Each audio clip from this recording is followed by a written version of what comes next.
오늘의 뉴스온입니다. 코로나19 확진자가 오늘 31명 늘었습니다. 대구와 경북 지역에서만 30명이 발생했는데 이 가운데 신천지 대구교회 관련자가 23명입니다. 정부는 지역사회 감염 초기 단계라고 규정했습니다. 전문가와 함께 현재 상황 긴급 진단하겠습니다. 먼저 대구 경북 상황부터 알아보겠습니다. 대구 의료원에 나가 있는 배양진 기자 연결하겠습니다.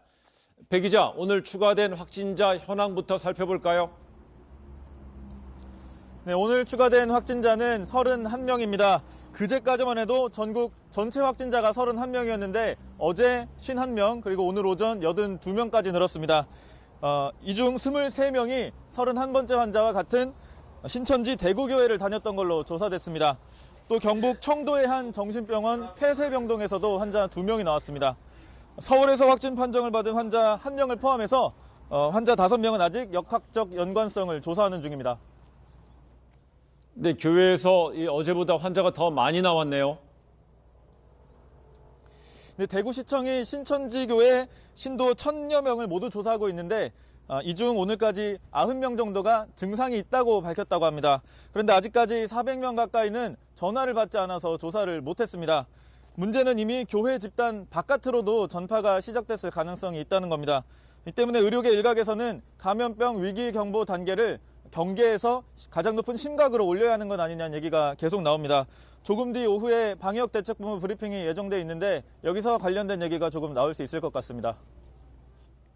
네, 확진자들이 이렇게 늘어나면 일단 치료가 어려워지는 거 아닌가 생각이 듭니다. 네, 일단 이곳 대구의료원에도 음압병동이 10개 있는데 모두 꽉 차 있습니다. 그리고 확진자 10명을 치료하는 의사는 2명에 불과합니다. 대구 경북의 다른 국가지정 격리병상도 상황은 마찬가지입니다. 이렇게 병상은 꽉 차고 의료진은 부족하게 되면 정작 중증 폐렴 코로나19 환자가 들어왔을 때 제대로 된 치료를 할 수 없게 될지도 모른다는 게 문제입니다. 이 때문에 증상이 가벼운 환자와 증상이 좀 심한 환자를 나누어서 치료해야 하는 것 아니냐는 얘기가 나옵니다. 이런 국가지정 격리병상은 중증 환자를 위해 좀 비워두고 증상이 가벼운 환자는 다른 병원에 맡기거나 아니면 공동시설 같은 곳에 따로 격리를 해야 한다는 겁니다. 네, 지역사회 전파가 우려되는 상황에서 우리 시민들이 어떻게 행동하면 좋을지 다시 한번 짚어볼까요?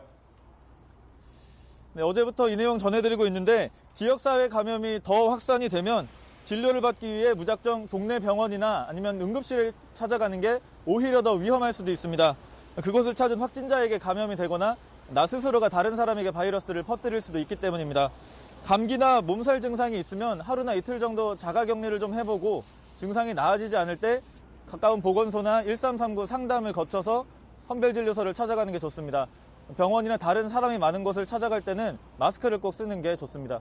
지금까지 대구의료원에서 JTBC 배양진입니다.